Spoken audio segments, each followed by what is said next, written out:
Greetings and salutations, and welcome to episode 4 of the PapaPC Play Along Survival Series.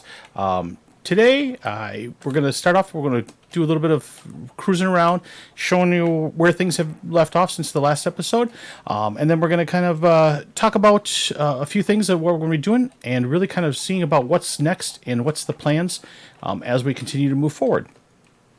So really for today, first off, I got villagers running around everywhere. They're being very prolific, and as you can see, I got golem.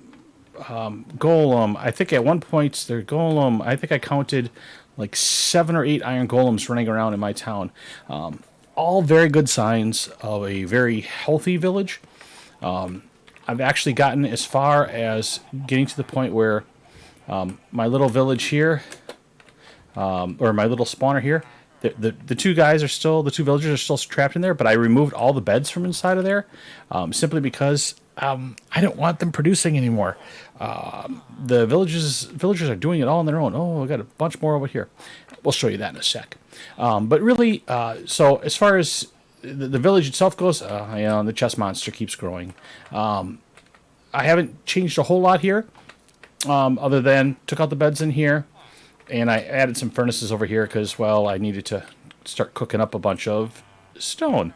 Going through the chest, we got cobblestone, we got stone, we got smooth stone, we got chisel stone, we got stone galore. I've been doing a ton of mining. We got a ton of coal, a bunch of everything else as well.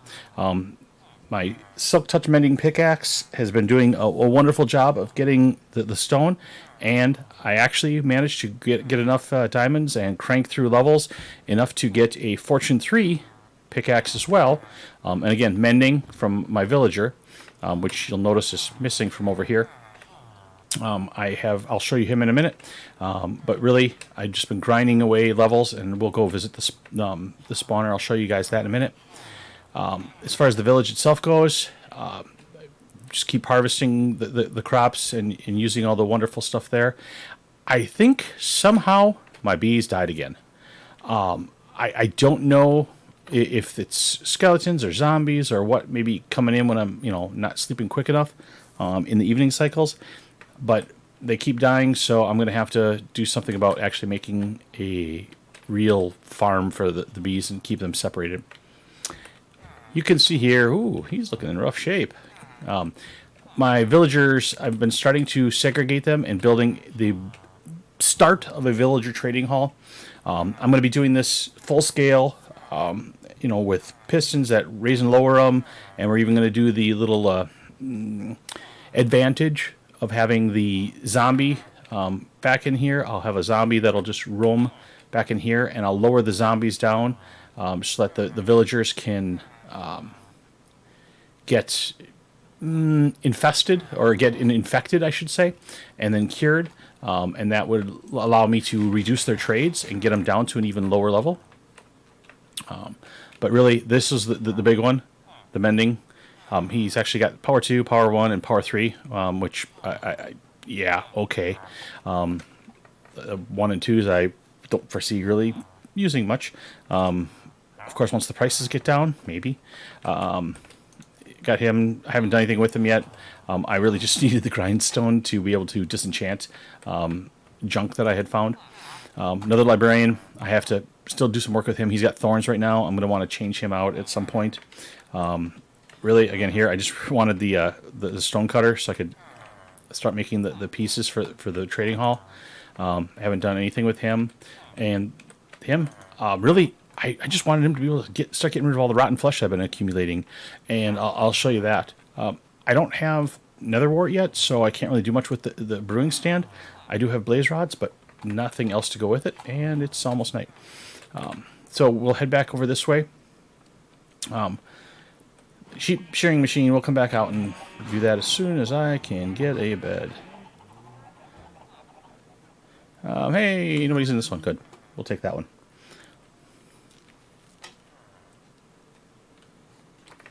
Okay, let's go back over here. The chicken cooker. Basically, chickens sit up in here. I just keep breeding them up, and what happens is They just do their thing and spit eggs out, and the eggs end up, well, predominantly just going into the hopper minecart, where all the baby chickens sit and just grow up. When they grow up, they hit the lava with their heads, instantly die, get sucked down through the hopper, and we get enough cooked chicken and feathers to last us a lifetime. Super convenient, super easy, super fun little way to get that. This one is just the chickens. It's overflowing extraordinarily amounts. I was using this to get the eggs initially to get this started, but haven't done much with it.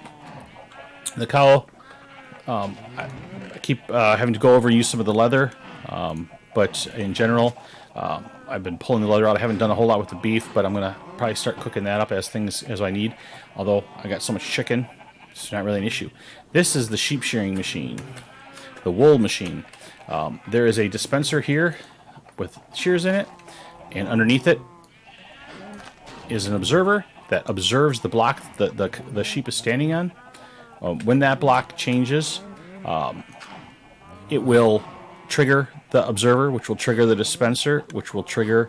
There, see, it just grew to grass, so it triggered it.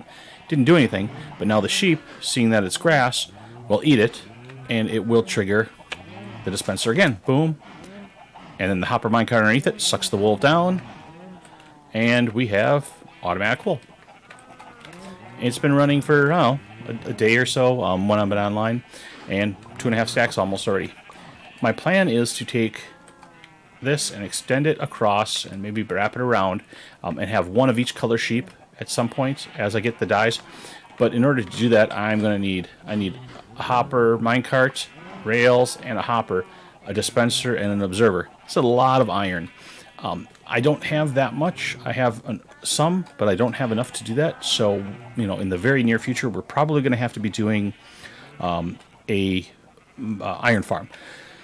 I think that's going to be a necessity for us to be able to keep going and do all the wonderful things that we want to do. Iron is just such a critical piece. I'm likely going to move my enchanting table as well. Probably not to my house. I'm probably going to move it to my spawner. My monster spawner, my zombie spawner. That's where I'm going to be doing all my level grinding. So most of the time your level grinding is simply for enchanting. So makes most sense really to put it next to it. Why not? That way I don't have to run back and forth, and keep doing that, and it'll make most sense probably for usability.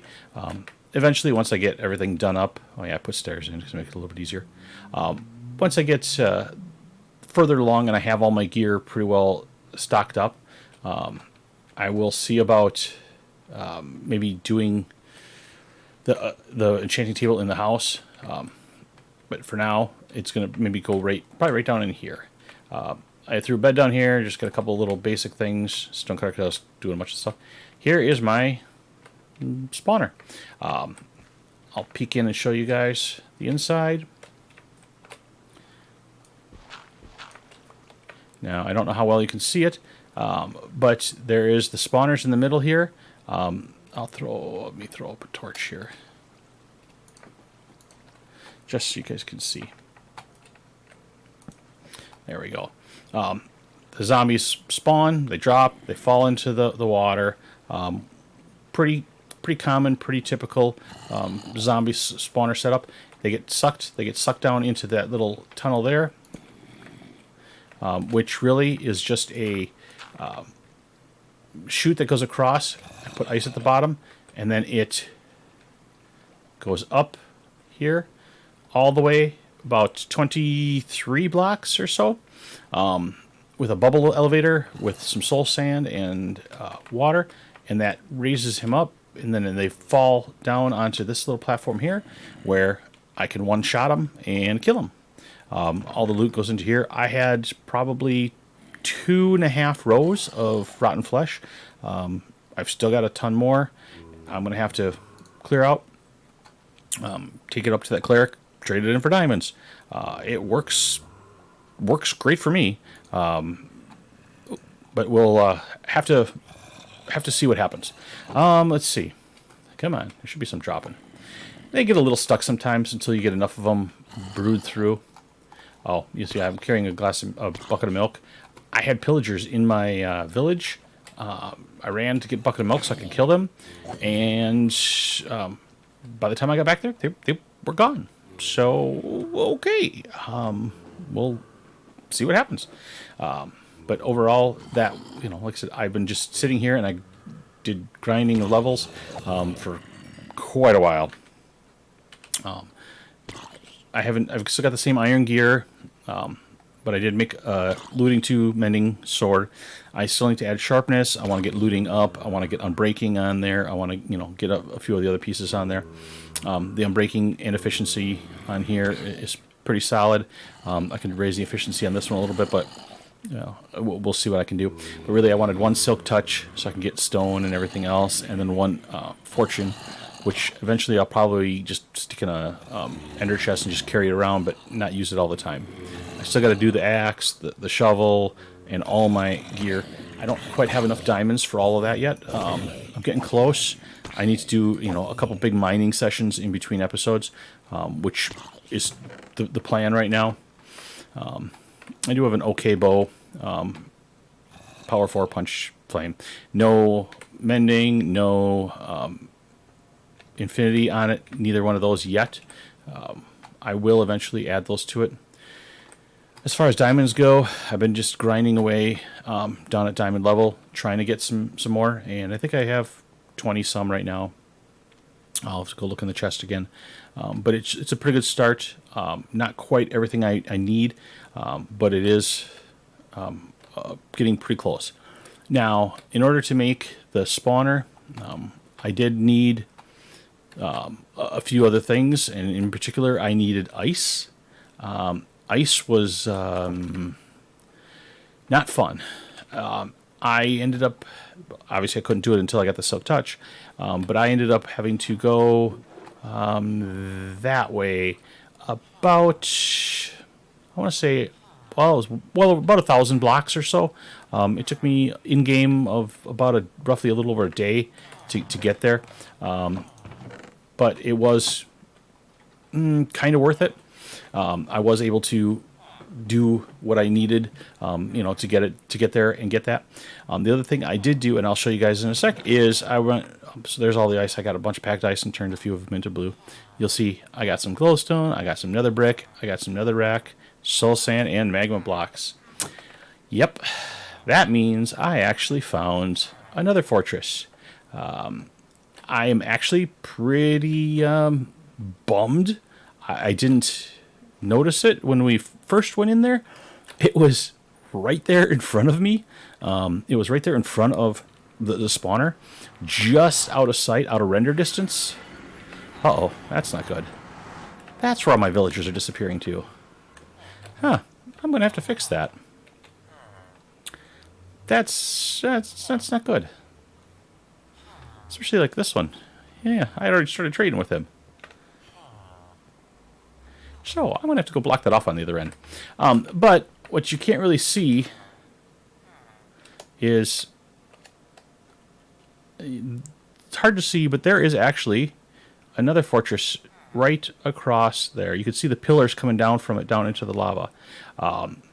So I ended up just circling around and doing that. I actually came over here and was looking, trying to figure out how I wanted to do what I wanted to do when I noticed those pillars. I'm like, you got to be kidding me.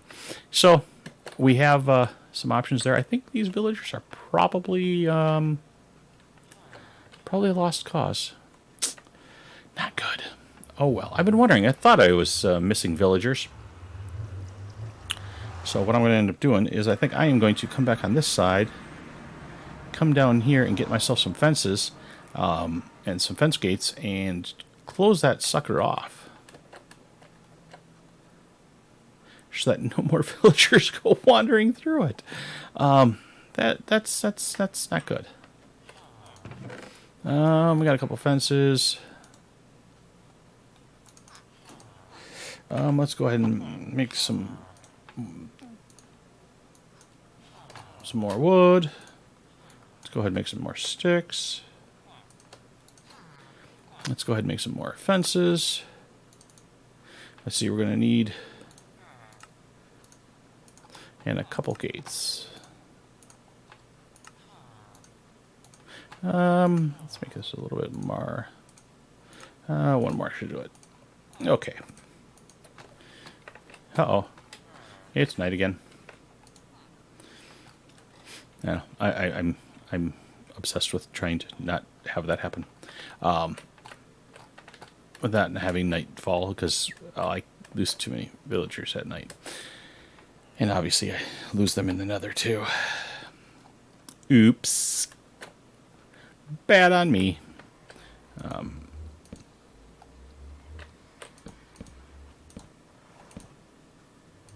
So let's just put a gate here. Let's do the other side as well.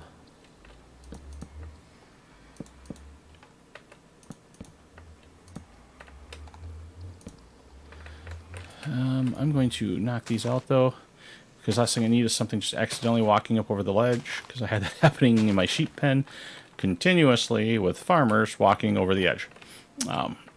So hopefully that should take care of that. So for really what we're going to be trying to look at now is talking a little bit about what we want to be able to do going forward. I think we took a little bit longer to go through everything today than expected. But really, one of the big things that I'm going to be doing is I noticed I was doing some experimentation in a test world with the trading hall over here, and realized that there's the setting for the game, and I will show it. I have the difficulty set to normal, which is the default. That's actually going to be a problem when I have the trading hall. Especially if I want to use the zombies to cure or to infect and then cure the zombie villagers back into regular villagers. In order to do that, you get about a 50-50 ratio of survival when you have it on normal mode. And that means that you're going to lose half your villagers every time, 50-50 chance every time that they get infected. That's not an acceptable odds to me. I don't want to have to be worrying about losing villagers. So I'm actually going to crank up the difficulty to hard, which it really isn't that much different. I will notice a few more spawns, a few more things here and there, but in general, it shouldn't be a whole lot of difference. I will be cranking that up, and then that way, that gives me, I don't know if it's 100% or if it's like a 95% chance that they'll live when they get infected and then cured. The infection, the zombie won't kill them. Yeah, these guys are all weird. But that will do that. You can see my remnants of my train tracks. I was using rail cars initially to bring the first few up here. And then after a while, I realized all I had to do was throw down a stand, whatever crafting stand I wanted. And I would just randomly get these guys showing up, which, was convenient. So I'm going to be doing, in the next couple episodes here, I'm going to be doing a ton with these guys. I'm trying to build them up, but probably seeing about more of getting iron first, because I think I'm going to need a little bit more iron before I can do any of that. And the other big thing is I'm going to see about finishing designing and building this baby up. Really, I'm going to do more of just repeating more and more of what I have here. And putting in a bunch of the different crafting tables. My plan is I'll extend it down to here, and then I'll either keep going or maybe I'll wrap it around. The big thing I want to do is be able to keep a gap in the middle. I'll probably put a line of stuff down the middle just to make sure that they're not looking out and seeing the other crafting tables. It can get sometimes a little wonky with some of that. But this, I figure, is going to actually take quite a bit of time. I'm going to have to do a few pistons, not a big deal. A little bit of redstone to raise and lower, but that's really about all it's going to take for materials besides stone and wood. So that shouldn't be too hard of a task for us to accomplish, as well as then I'm going to start looking at what I want to be able to do with the area we have over here for our house. I got to get that chest monster out of the way, out of there. I'm thinking about putting it over here with the house. I was debating initially putting it on the other side of where we're looking at our house. But I realized that means that I'm going to be spending a lot of time in that in that room, in that crafting area, and in that chest area, storage room. And I don't really want to spend it this far away from everything, all the way back over here. So I think I may shift my direction a little bit. Still keep the house here. I think I'm going to maybe do a little bit different setup with it. And I was thinking about, since I have a lot of my automation over here, right on the other side of this house here, I might maybe just push the storage area right into this area over here. I think that might be an interesting, area to put it. Kind of closer to the village, closer to the trading hall, closer to where I already have some of the automation started. But we'll see. I'm not 100% sure. I've got a little bit of, terraforming to do here, a little bit of leveling. I may have to move these houses from this side if I do decide to go this way with it, just because I don't know if I want to keep villagers running around over there, if that's where I'm going to be doing all my stuff, because I don't need them kind of coming in and out. But that's, I can almost harvest all my sugarcane again. I went through a ton of sugarcane on books and things like that to get this all built and to get this all set up, as well as trading with my villagers over there to get what I needed taken care of. I started just throwing all my gold and iron over here to mine it, or when I mine it up. But as far as diamonds, I have 31. I was a little bit off. I could make a full set of gear right now. It would limit me, but it wouldn't run me completely out. I think it's 24 or 27. But I don't really need the diamond gear quite yet. I'm going to soon, though, I think. My plan right now is to kind of look at the next couple episodes. I got to go get to the Nether and get some Nether wart, because one of the things I'm going to have to be able to do is make some potions, and before I can proceed to what really is going to be one of my next steps, which will be getting in there and going looking for the Ender portal into the End Dragon, so I can get into the end and get in and get myself an elytra and be able to start doing all those fun things. But before I can do that, I'm going to need some potions. I'm going to need some boots with feather falling. I'm going to need a bunch of protection on a bunch of armor, things like that. So I got a lot of grinding to do. And I think we're going to have to do, obviously get a bunch of ender pearls. I might be able to use the cleric and just trade away for them if I can't find myself a few endermen running around. But we're also going to be doing a little bit of just grinding and farming for materials to get myself set for that. Once that's done, we're going to have to try to find the portal. I don't think it's real close, so we're probably going to end up having to do some Nether shortcuts. So I'll probably build myself a quick little shortcut road through the Nether to get closer to it.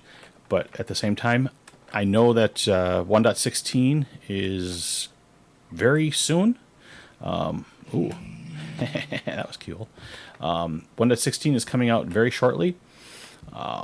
Simply because if you look, the latest beta, I think, for Bedrock was today, and it had like one line item in it. And it was all about login issues or concerns. So I mean, really, it's real close. It's got to be, I would say, possibly even next week.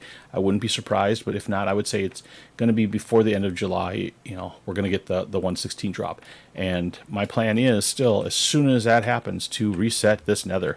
I'm going to blow away what's there and reset it and get the new Nether. Now, that fortress should still be there. As far as I understand, the Nether fortresses are predetermined based upon your seed, but the biomes will change if you reset, or if I just went out and adventured to any new biomes. What I'm really secretly hoping is that I'm not up on a little island in the middle of nothingness as well. Ooh, Silk Touch, that's right. I actually traded with him once for Silk Touch. Hey, look at that little baby. So I think that we're going to be doing that. So for today, I think there's not a whole lot of killing, a whole lot of adventuring around, exploring around. Really, it was just kind of a summarization of everything that we did between the episodes, and really kind of, I'm going to get back down and start grinding away at this. I need a bunch of levels so I can start getting the gear, getting it enchanted, getting it set up so that I can start doing the next pieces. And then I'm going to probably do a big exploration into the Nether. And maybe we'll do that on camera next time.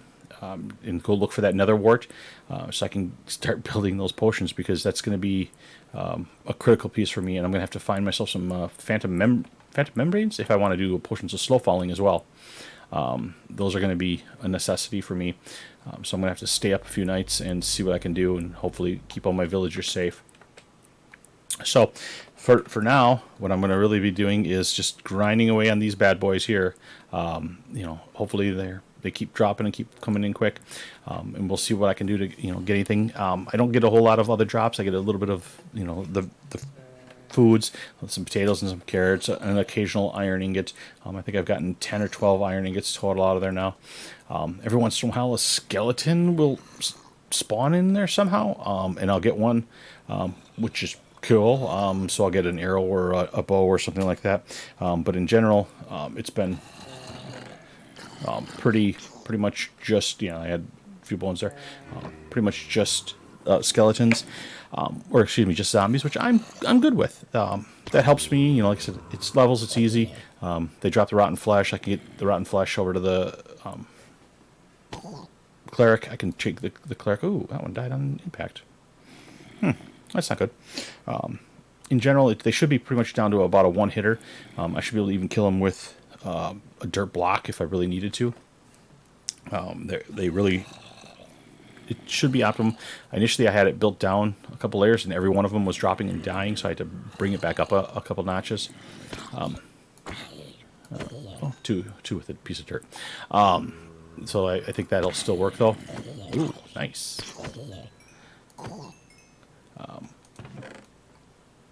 Darn. I was hoping for some of that enchanted armor. But really, I'm just going to grind away, and get everything we need to set up for the next time. If I can, I might even see about trying to do a little bit towards getting an iron farm built. I don't know if I have all the materials I really want to be able to do that with, but I'm definitely going to be expanding as I can if I can get enough iron to the sheep and things like that. But really, the big ones are getting that villager trading hall going, getting enchanted levels up, and just kind of grinding through those early stages so I can get to all the fun stuff and build all the cool things later. Once I have the elytra, it just makes it so much nicer, and that's really kind of what I'm holding off for on my house right now. I got some ideas on how I want to build it, but most of them are going to be easier to not have to worry about falling all the time, and I want to be able to get out to a mesa biome and grab some different colored terracottas and things. And according to my analysis, there's none of them anywhere close to here. I'm going to have to do a bit of a hike, which means the first time I'm going to end up having to fly quite a ways. And after that, I can set another portal up. Hey, some protection too. That might come in handy in the Nether update. But really, that's what I'm going to be doing for today. So for now, I do want to say thank you very much. The link for Twitter and my Discord are both down below. Also, the link for Patreon, if you're feeling generous. I would love to, be able to keep doing this on a more frequent basis. Today, it's every, week or so, roughly. But I'd love to be able to keep doing more. And Patreon, those pieces go a long way to help me get to that. So don't forget, of course, to like and subscribe. It absolutely helps immensely when it comes to things like getting the subscriptions up and getting the likes up in order to be able to keep doing this on a more frequent basis. They're easy enough to do. So absolutely, if you can, please do.